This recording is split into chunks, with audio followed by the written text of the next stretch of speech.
Hi అండి.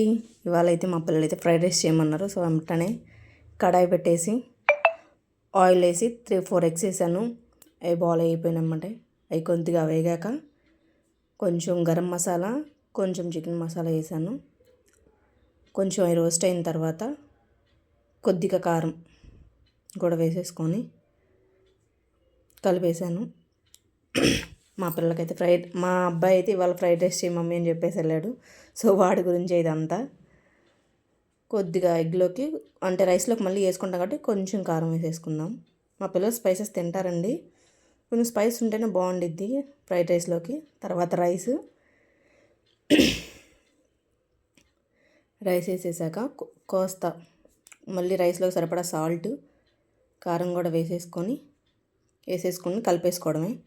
So ఫైనల్గా అయితే మన ఫ్రైడ్ రైస్ అయితే రెడీ అయిపోయింది. ఇంకా బాక్స్లోకి సర్దేయడమే.